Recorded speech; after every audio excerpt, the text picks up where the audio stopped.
Welcome into the Locked On Knicks podcast. Some breaking news from ESPN's Adrian Wojnarowski. Do the New York Knicks want to trade for James Harden? We'll talk about it right now on Locked On Knicks. You are Locked On Knicks, your daily New York Knicks podcast. Part of the Locked On Podcast Network. Your team every day.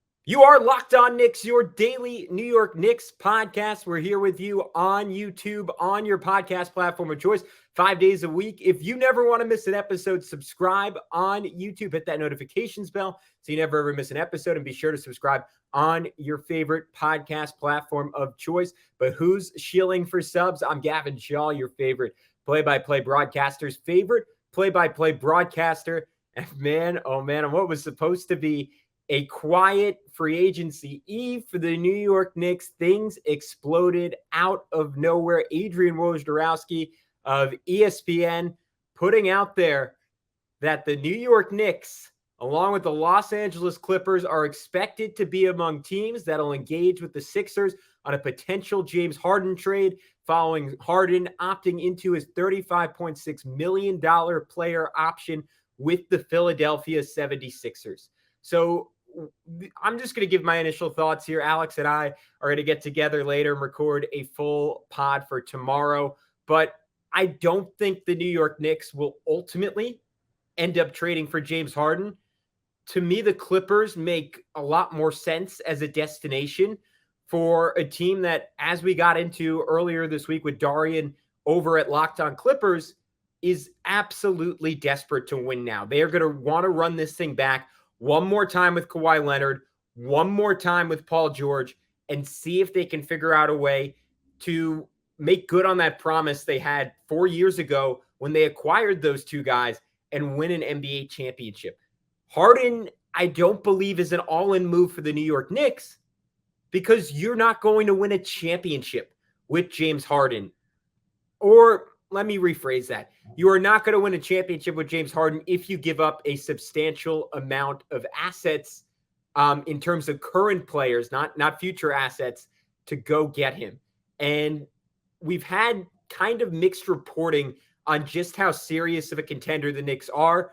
We heard from Ian Begley that the Knicks have interest, but that interest is far from uniform throughout the organization. We heard from Newsday's Steve Popper saying that he wouldn't totally rule the Knicks out getting Harden, but chances are they might just want to be the third team in that deal. And I think it's important to pay attention to how Wojnarowski phrased the initial tweet. He said, are expected to be among the teams that'll engage with the Sixers on a potential James Harden trade. That doesn't necessarily mean that the Knicks would be the team getting Harden. And my initial thought for the Knicks would be, all right, this is an avenue for them to go and try and get Paul George, because to me, he is a much cleaner fit next to Jalen Brunson. And even though Harden is probably, despite being a little bit older, somewhat of a safer bet from a health perspective, I think from a talent perspective, from an effectiveness perspective, if I'm looking for a guy to step up and be consistently great come playoff time, I'm looking at Paul George more than I am James Harden. Look, Paul George has had his playoff failures. I mean, we talked about it again the other day, but you go back to that bubble series where they blew the 3-1 lead to the Nuggets. That was one of the worst moments, I think, a star in this league between him and Kawhi have had in recent NBA history. But no one matches James Harden in terms of postseason. I'm going to say inconsistency, because I think sometimes people neglect to mention some of the good stuff he does. I mean, they were the one team in that Rockets era to take the Kevin Durant Warriors to 7 games. And then they took him to 6 games the next year. And the initial 7-game series was without Chris Paul. So that was pretty incredible. Of course, he had some transcendent moments just this postseason. I think it was game 1 and game 3 against the Celtics where he was just, or maybe game 1 and game 5, where he was just spectacular and scoring 45 points and hitting daggers down the stretch. But there were also 3 different games in that series, including game 7, where you wouldn't know he was on the court. And if you were a Knicks fan, you'd watch those games and say, hey, I think why don't we just pay Deuce McBride $2 million a year to do what James Harden is doing with infinitely better defense? Now that is obviously overstating things for dramatic effect, but you get the point. Harden is a no-show at times during the playoffs, and it's in a way that is either actively harmful or he just goes into a shell and completely takes himself out of the game, of course, with nothing compensatory defensively. And there were times last year, even 2 postseasons ago, where it looked like he had really lost a step. And as far as a guy who can drive you to winning at the most important time of the year, night in and night out, James Harden is not that player anymore. So for the New York Knicks, I think it would be crucial if a trade were to go down that they still maintained, I think, the vast majority of the rest of this team around him and didn't give up any substantial player assets. So what would that actually look like? We can get into it in just a sec. But first, I want to talk about our good friends over at Prize Picks. Prize Picks is one of the coolest sites that we have as a sponsor here at Locked On. And the way it works is pretty cool. So essentially what you're doing is you're picking 2 to 6 players, and if they go score more or less than their Prize Picks projection, you can win up to 25 times your money on any entry. There's no competing against other people. It's just you against the projections available. Prize Picks offers projections on any sport you can watch. That includes the NBA, of course, NFL, MLB, NHL, PGA, college football, men's college basketball, women's college basketball, soccer, WNBA, esports, NASCAR, tennis. And entries can be made in 60 seconds or less. It's that easy. They offer safe and fast withdrawals. You can download the Prize Picks app or go to prizepicks.com to sign up and play daily fantasy sports. First-time users can receive a 100% instant deposit match up to $100 with promo code Locked On. If you deposit $100, Prize Picks will give you $100. If you deposit $50, Prize Picks will give you $50. So don't forget to enter promo code Locked On and sign up for an instant deposit match up to $100. All right, James Harden.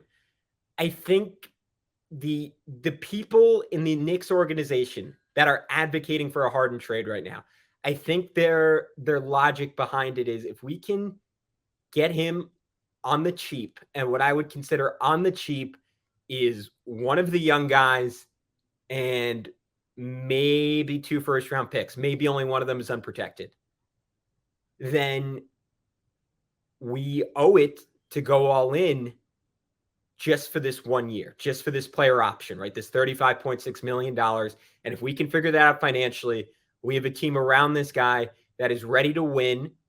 I think the most significant factor in pursuing Harden specifically for both the Clippers and the Knicks is the playmaking. Harden led the NBA in assists this past season. He's averaged over 10 a game since being on the Sixers. That is an area where, again, there are points in the playoffs where you're watching and you not only don't know that there's a future Hall of Famer on the floor, you barely know that there's a 5th guy on the floor with Harden.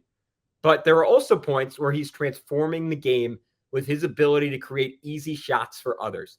And I think that is an element that is sorely, sorely missing on this Knicks team.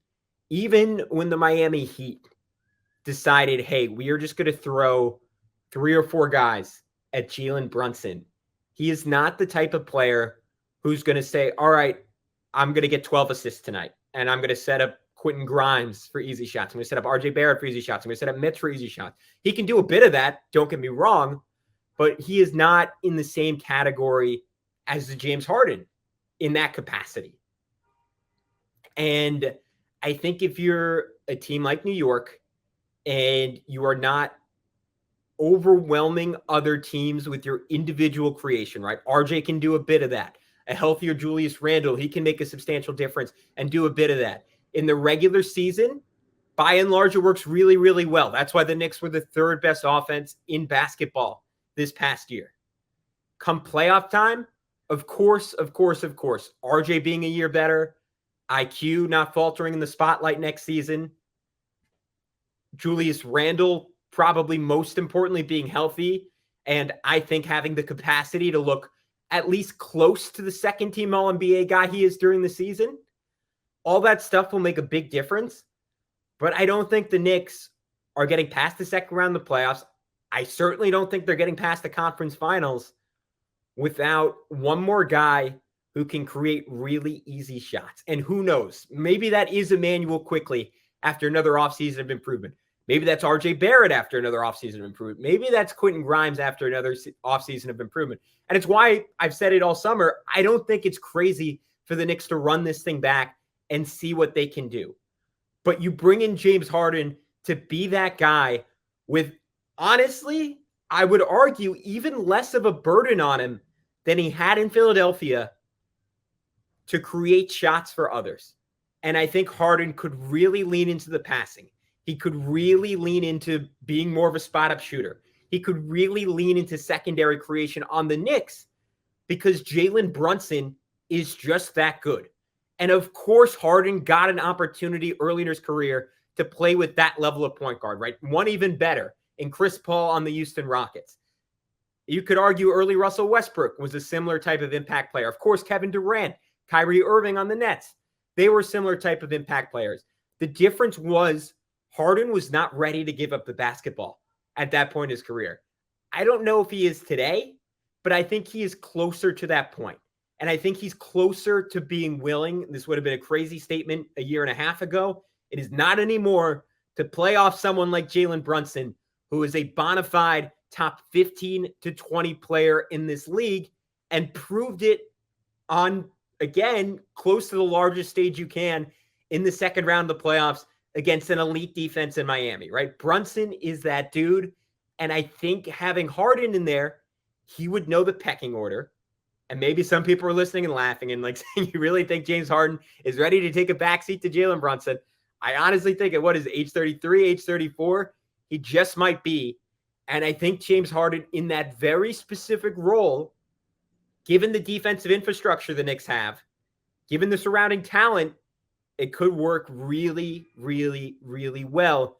And I say this is someone who is very far from being a James Harden fan, right? In a vacuum, not the type of guy that I would go all in on. The question is, do the Knicks have to go all in if their main competition, at least as of now, is a Clippers team that doesn't have a whole lot to deal, right?